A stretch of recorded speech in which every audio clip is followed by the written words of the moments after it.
This is Indian Country Today. Hello and welcome to Indian Country Today. I'm Mark Trahan. Today we're talking glass.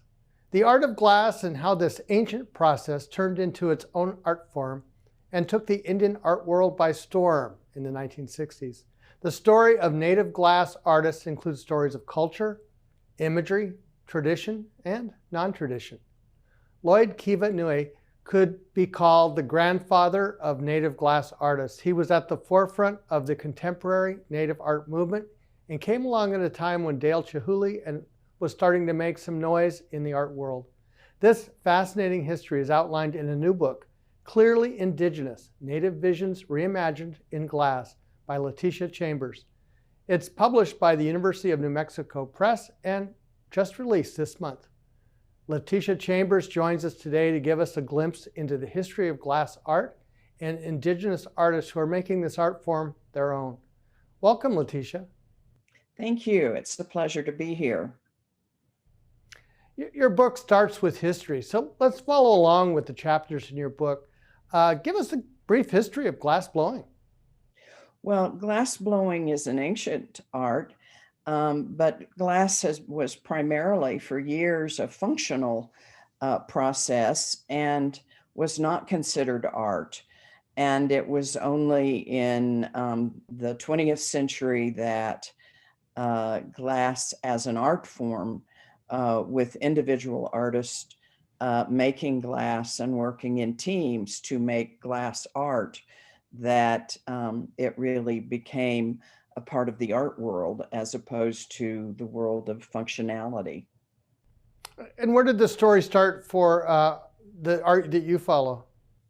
Well, it was interesting. I first became interested in this about 20 years ago because Lloyd Kiva was a friend of mine, and he told me the story of how when he was president at IAIA, he wanted to take the school from a high school to a college, and they had an RFP that they sent out to art schools to get some help in getting accredited college courses. And the Rhode Island School of Design was the school they chose to help them. And teaching at RISD, Rhode Island School of Design at the time, Dale Chihuly came out and set up a hot shop at IAIA and taught for a semester. And that's really how the glass art movement in Indian country started. Chihuly also started a school at Pilchuck School in Stanhope, Washington. And Pilchuck has also served many Native students, with Washington State being a center of tribal arts, and Santa Fe, where IAIA is located, being a center of tribal arts. It's not surprising that these two areas became centers of American Indian glass art. So much is known, particularly Northwest, about Dale Chihuly, but I'm wondering, is this becoming more of a story for the Native aspect, and how is it influencing the art world? Well, Chihuly influenced most of the Native artists who are currently working in glass. But one of the interesting aspects of this story is that Chihuly himself was greatly influenced by Native arts, maybe a serendipitous result of his stay in Santa Fe and teaching at IAIA. His first major glass series was actually a series of cylinders that were inspired by Navajo textiles, Navajo rugs and blankets. And then his next major series were baskets that were influenced by Northwest Coast basketry. And in the book, I talk about how the undulating shapes of the baskets influenced the shapes that he tried to achieve in glass. In his first basket series, and of course he's well known for his baskets, his first series was called the Tabak series, and they're in muted colors and very reminiscent of Northwest Coast basketry. He later introduced very bold colors into his baskets. And many of the native artists working today also use very bold colors. There's a basket behind you on the screen, actually, that is by Dan Friday. And he actually used a basket by a woman of his tribe. He's Lumi, a woman called Aunt Fran James, who made baskets, and he makes glass baskets that are very reminiscent and influenced by her basketry. And so Chihuly started doing baskets in glass, but now a number of American Indian artists make glass baskets. Well, and it's gorgeous. You can really see the basket aspect right away, and it's inspiring. Right. It's really a stunning piece. And almost all of the pieces that are in the book, including this piece, are in an exhibit that will open in early May at the Museum of Indian Art and Culture in Santa Fe. And the Museum of New Mexico Press that published the book did it as it's not really a catalog because it's organized very differently than the exhibit, but it's a companion piece to the exhibit. So I'm hoping that a lot of people will be able to see the exhibit because these pieces of glass are stunning, and the exhibit is really, really beautiful and tells the story of the content, really, of native art glass. It's quite a process to make one of these. Maybe tell us a little bit about how that works. I know different artists have different techniques. Well, this piece that's behind you is blown, and it takes several people working together to blow a piece like this. You put the glass on a pipe and then blow air through the pipe, which then creates the glass expands, and it takes several people to hold and blow them, and then you reheat them. It's quite an extensive process.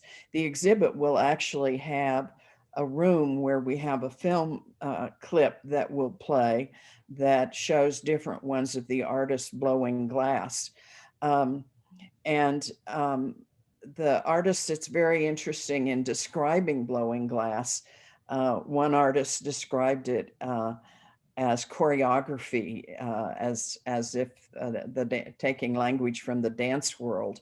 Others have described it in using musical terms, like a band playing together and each having their own role in producing the blown glass piece. Some of the pieces in the exhibit and in the book are cast glass, and that's a whole different process. Some of the artists make their own molds. For instance, Carol Lujan makes her own molds in using clay, and then casts glass in the mold. And the other techniques are used as well. Some of the blown glass pieces are carved after they're blown. Tammy Garcia, who is a New Mexico Pueblo artist from Santa Clara, carves, she can actually collaborated with Preston Singletary, a very famous Tlingit artist who blows glass, and he blew the piece, and then she carved it using the designs that she carves into her pottery pieces. So there are a number of different techniques that artists use to create these stunning works of art. I'm intrigued by the idea of how this started with the Institute of American Indian Arts in collaboration. How have students taken on this genre? Well, it was very interesting. The first student who, the first native student who studied glass art was Larry Abakana. And Larry went to IAIA before they had the glass studio in the early 70s. And after he graduated, he went to the Rhode Island School of Design for his master's and studied under Chihuly. And it was during that time that Chihuly left RISD to go to IAIA to set up the hot shop. And then later, Larry taught sculpture and glass blowing at IAIA. So he was the first. The second really was Carl Ponca, who first blew glass in a studio in Berkeley and was also a professor at IAIA. And he taught glass blowing immediately after Chihuly left. And then the third was Tony Hohola, who is from Isleta Pueblo and has become quite famous as a glass blower and has had a very prolific and wonderful career blowing glass. And he first blew glass in 1975. Shortly after Chihuly left IAIA, he enrolled there and began using the hot shop. And he later then worked for Chihuly in Seattle. And after he had been in Seattle for a while, he and Chihuly had the idea to start a glass school in Taos. And it started in, well, I guess late 99, early 2000. And Chihuly supported it, but it was Tony who taught the classes. And several of the glass artists working today were first introduced to glass in that Taos school. It existed for more than a decade. And the piece behind you on the screen actually was made at the Taos school. And the artists involved were studying with Tony. That's fascinating. We're going to take a short break. When we come back, we'll take a look at the new generation of Native artists who are creating glass-blown art.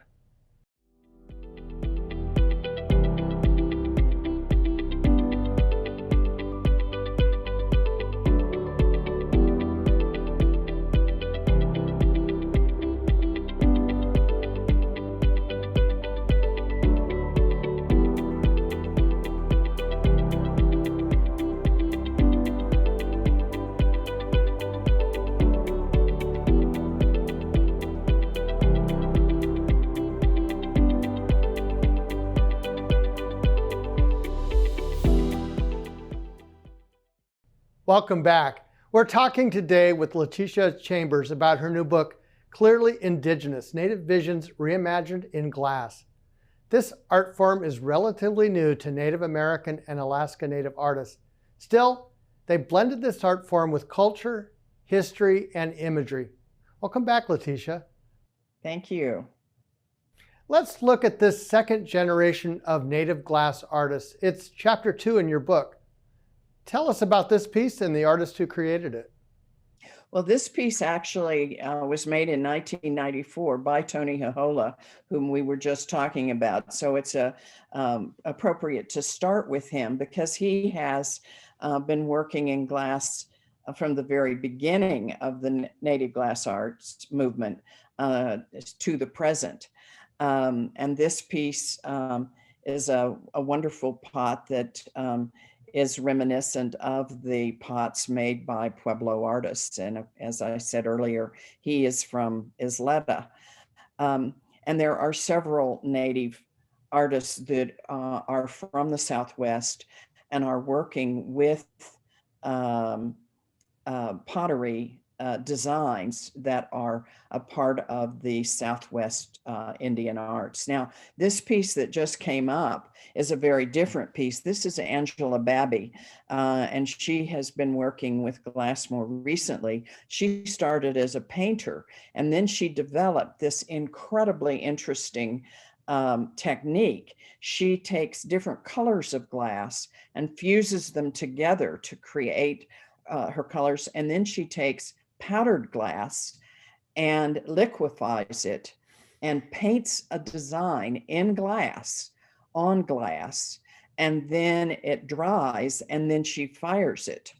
So this is a really wonderful technique, and she's able to get intense colors, as in this piece, which is a portrait of one of the Lakota warriors who was hanged by the US government for trying to protect his homeland. Boy, you can really see the painter at work in that piece. Yes. And it's wonderful that she had that background as a painter and then began working in glass. This piece is another piece from the Southwest. You see the dragonfly design. That's very popular design in Native art, and particularly in the Southwest.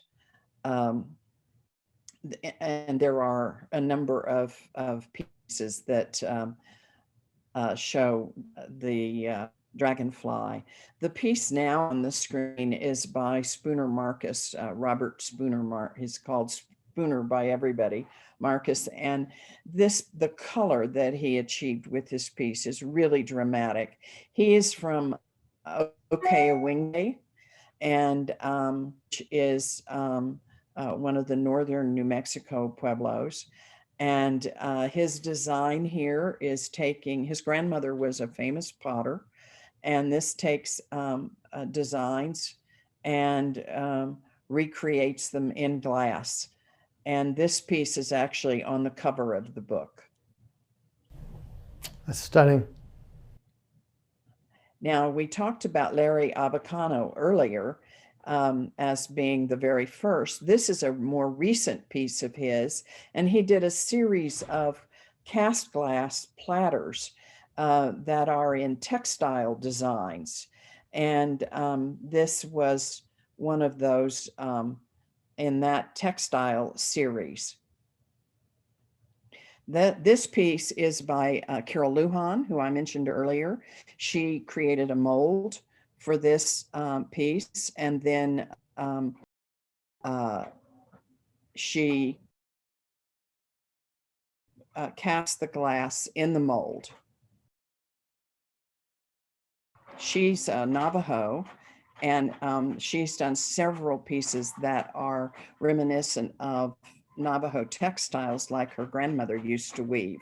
And she was a professor at ASU and started doing glass as a hobby, really. And then when she retired from her job at Arizona State, she started working with glass more or less full time.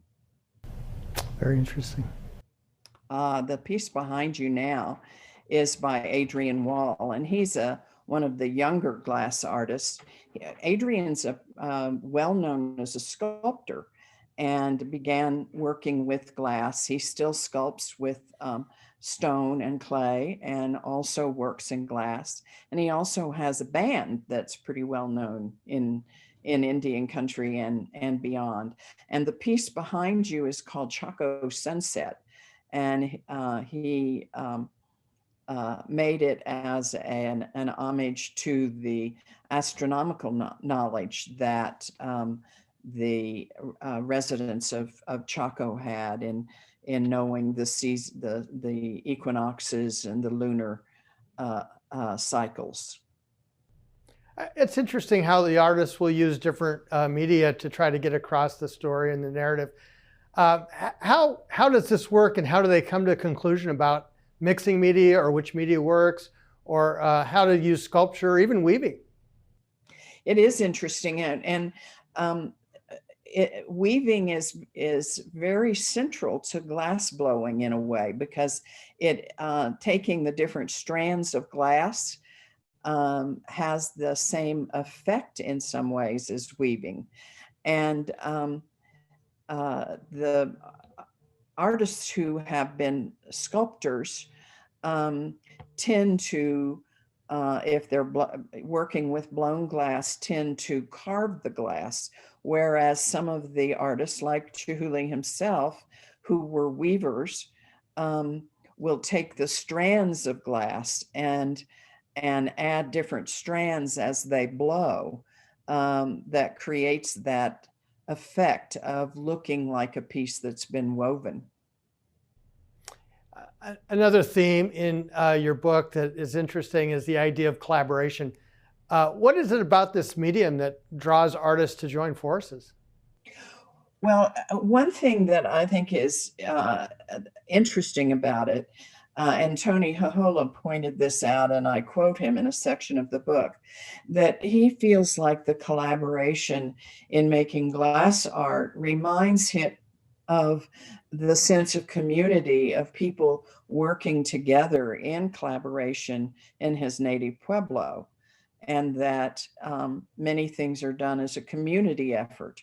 And so he thinks that's one reason that glass art has become popular among American Indian artists, is that sense of community from working together and blowing glass together.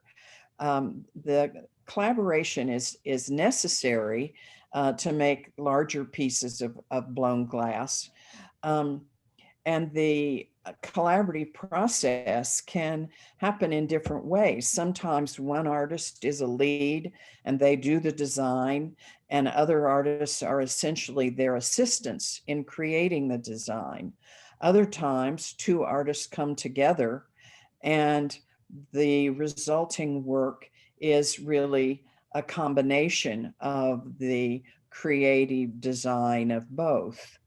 Um, and the pieces that Preston Singletary, and I think we'll be seeing a piece of his, pieces that Preston has done with several other Native artists, reflect this joint effort to create a work of art that reflects the cultures of both. As you were researching this project, did any particular piece surprise you? Well, I had kind of followed native glass art ever since those conversations with Lloyd New 20 years ago now. But I was surprised at how much glass art and how many artists have begun working in glass just in the last decade. Now, Ira Lujan, whose piece is behind you, is a Pueblo artist. He's from Taos, Pueblo. His mother was from Owingay. And this piece is a traditional wedding vase, but with a twist where you see that he's done a whimsical treatment of the wedding vase.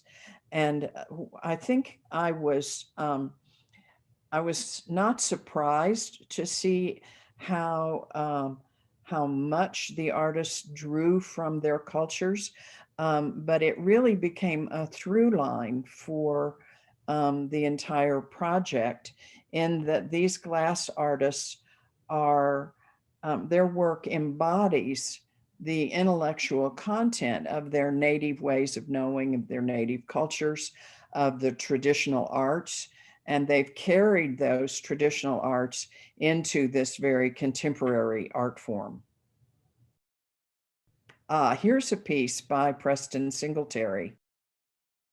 And this work is called Raven Brings the Sun, I think it is. But it's he has done a number of pieces that tell the creation story of the Tlingit tribe.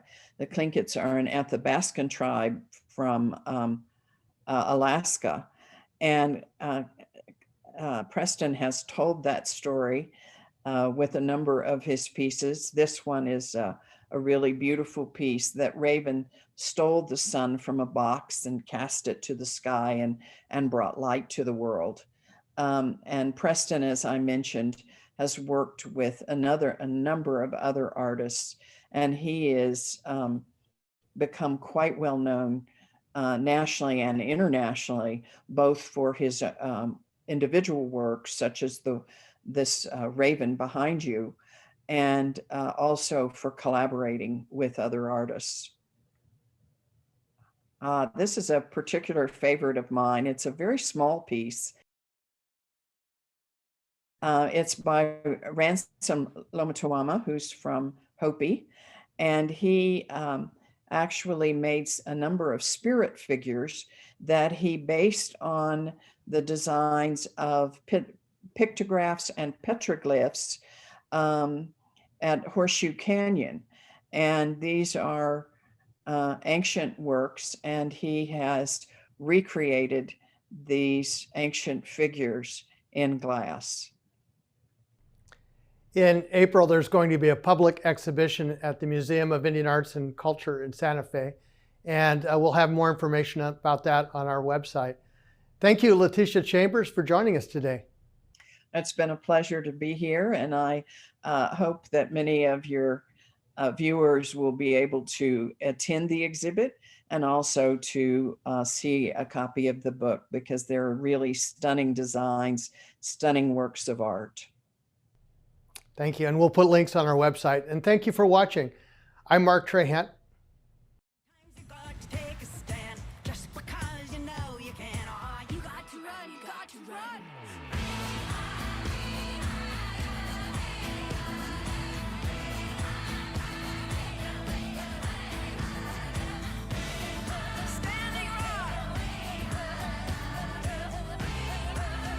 Indian Country Today is recorded at the Phoenix Indian School Visitor Center in Phoenix, Arizona. This is Indian Country Today.